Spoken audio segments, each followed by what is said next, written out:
Welcome back. It's Pastor Scott, and we're continuing to go through a body of divinity. Kind of turned everything around on you as far as the perspective goes. It's just because of lighting, things like that. But we're looking at the wisdom of God today, and the wisdom of God. This is an interesting transition in our study through the doctrine of God, and it's an interesting transition because what we have been looking at primarily has been what are sometimes called the incommunicable attributes of God. It's a big word, but it's pretty simple actually. God's eternality. I'm not eternal in any sense. God being infinite. I'm not infinite in any sense. God's being unchangeable. I'm not unchangeable in any sense. But what about the wisdom of God? Well, yeah, wisdom is something that is not incommunicable, even though I can't be wise in the same way that God is wise, to the same level. And of course, we talked about God's transcendent knowledge. His transcendence applies to his wisdom. He is infinite, eternal, and unchangeable in his wisdom, as well as all these other attributes that we're talking about. So his wisdom is of another, not only another quantity, we could say, but of another quality as well. But nonetheless, God communicates. He gives wisdom to us, doesn't he? So this is entering into, we could call, the communicable attributes of God. He communicates his wisdom to us. We can be wise, not completely like God, but we can really and truly be wise, and we can draw on and learn from the wisdom of God. So let's dive into the wisdom of God. Now, Thomas Watson, he talks about wisdom in two ways. The wisdom of God appears in two ways. First, he talks about the infinite intelligence of God. Second, he talks about the exact working of God. So let's take that one at a time. First, the infinite intelligence of God. God's intelligence has no limitation. He knows all things. He knows, as we find out in the book of Daniel. I'm preaching through the book of Daniel. I'll be finishing it up here in just a little bit at Christ PCA.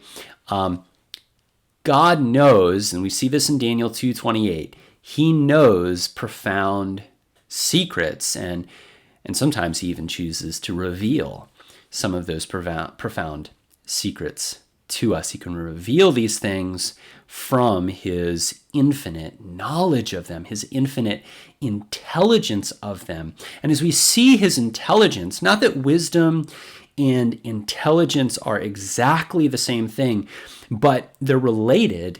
And when we look at the infinite intelligence of God, we are keyed in a little bit here to his wisdom. So he knows profound secrets. He knows the thoughts of even human beings like us. And human beings are pretty complex. If you're married, you probably know this, that your spouse can be somewhat complex and hard to figure out at times. And yeah, human beings can be complex and tricky in some ways to understand, but God understands the hearts of men. He understands human minds, as Amos 4:13 talks about. Now, secondly, not only in the amazing intelligence of God, but also in the exact curious working of God, we see God's wisdom on display. And Watson talks about three great volumes of God's works.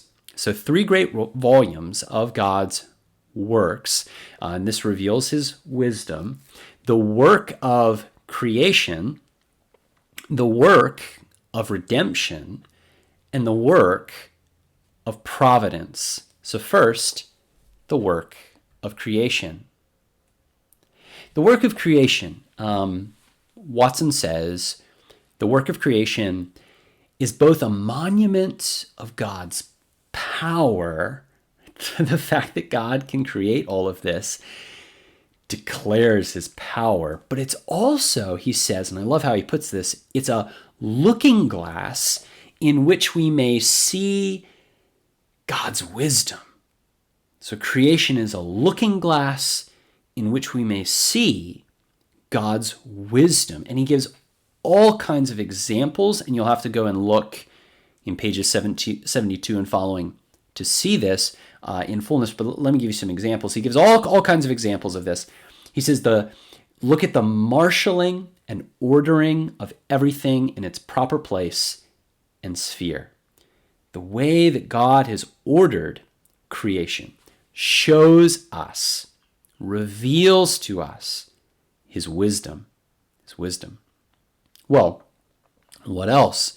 What about in the seasons of the year? So this is part of how he's ordered things. In the seasons of the year and how that's of benefit. In the mixing of the elements of earth and sea, and Watson, talks about, imagine if there were only seas but no land, or only land but no sea. He says, in setting the boundaries of the sea, shows his wisdom.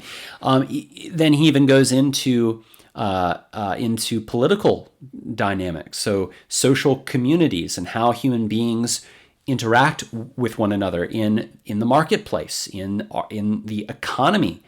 So he talks about in ordering things in the body politic that one shall have need of another. So he talks about the need of those who are rich and those who are laborers who have less, and the fact that the rich cannot just ignore the wealthy but need the labor the wealthy cannot ignore the poor but are in need of the labor of those who have less. And yes, this was before Marx and before all of that, and before a developed understanding of capitalism as well.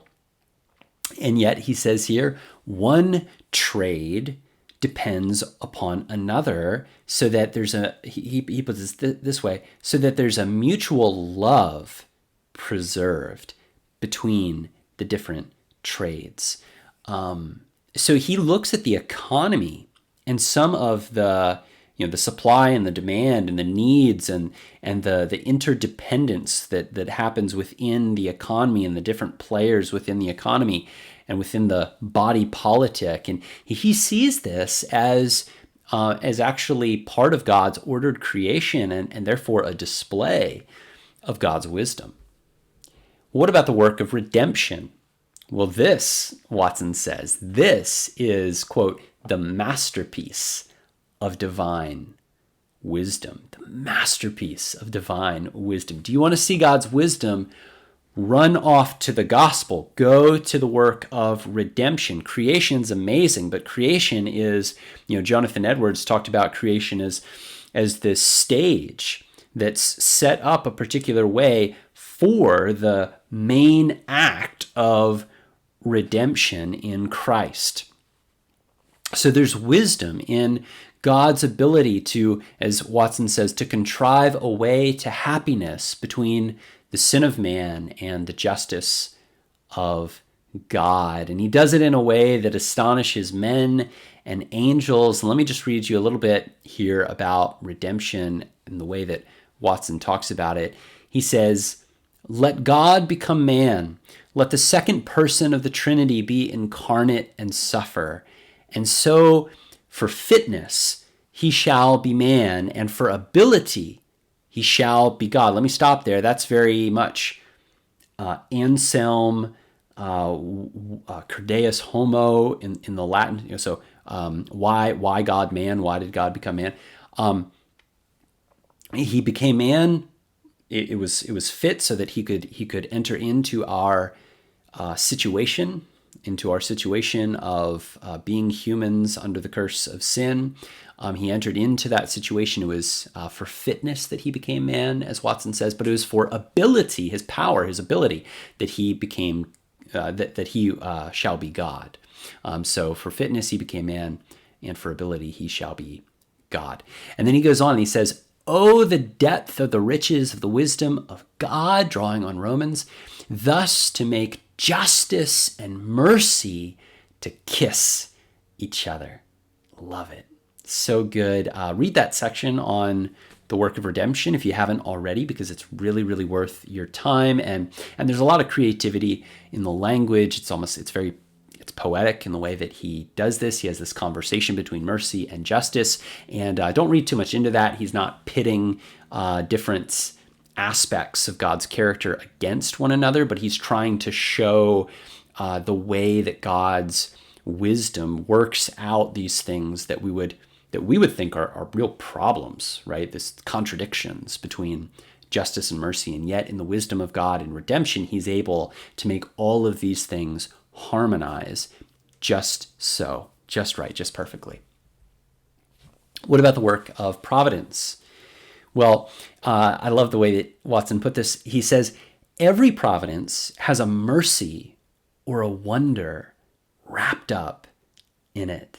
And you may have experienced this throughout your life as a Christian. You've noticed every experience, everything that I take as happenstance, as coincidence, these things, they're providences where God's mercy and wonder is wrapped up in it.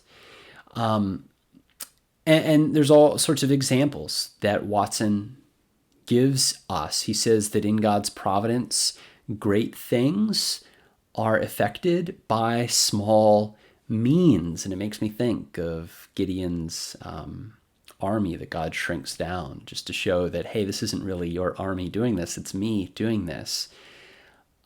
Making the greatest evil turn out for the good of his people. As Watson says, he turns their crosses into blessings. And I love this last one from page 75. He says, God's wisdom is seen in befooling wise men. That's a good word. We should bring back the word befooling. That's a good one.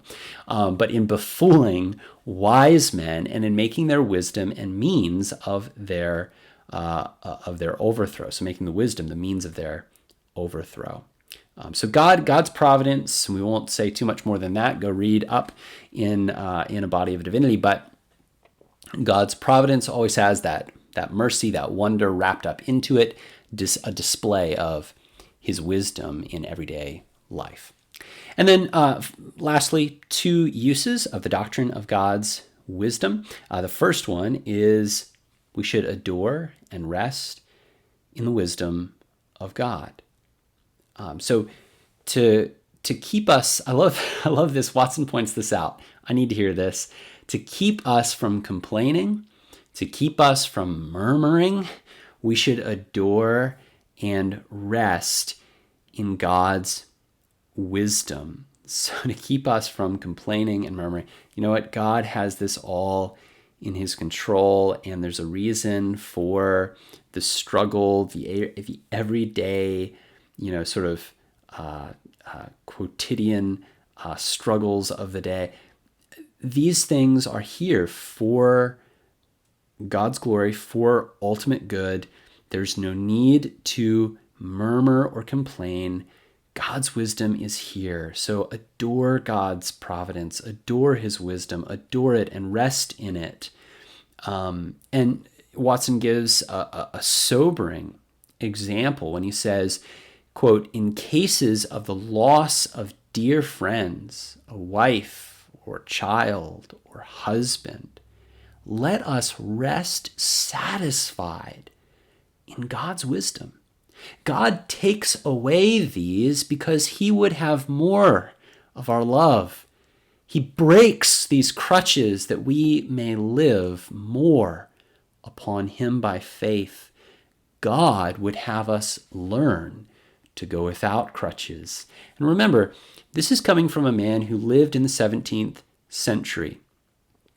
A man who lived in a time where it was common to have several miscarriages in your life, if you were married for many years, to have several miscarriages, to have several children die in infancy and early childhood, and frankly, If you think of someone like John Owen, he had a lot of kids die in infancy, early childhood, but he also had at least one that I can think of his children die in early adulthood as well. And so it was a very rough time. So don't think this is just in the negative sense of spiritualizing. There's a positive sense too, but don't think this is in the negative sense him spiritualizing things away. Don't think he's making light of loss. Puritans, just because they lost their children more often than we tend to lose our children, that doesn't mean that they didn't care for and feel a great amount of grief for the loss of their children, the loss of wives. Many wives were lost in childbirth in a way that's not true as much today. So don't think that when he says the loss of dear friends, wife, husband, child, don't think that this is a throwaway statement. There's a lot of weight behind this. Remember, he's a pastor, so he's dealing with a lot of these issues, and he has to deal pastorally with them. He has to really deal with them, not just say, sorry, that's hard, but he has to also point them to the wisdom of God and to adore and rest in the wisdom of God, even in the midst of these hardships. And so again, he says, hey, God, from experience, God takes away these because he would have us love him more. He breaks these crutches that we may live more upon him by faith and go without crutches. A second use is that we are to let us go to God for wisdom. So like Solomon, we flee to him. We find wisdom in the fountain of wisdom, the source of wisdom, who is God. And when we lack wisdom, as James says, ask for it. Ask for it. He is an abundant fountain of wisdom. And so if you need wisdom, flee to him. Again, let me just highlight the doctrine of God is immensely practical. Don't ever let anyone tell you otherwise. We'll continue going through the doctrine of God the next time we're together. See you then.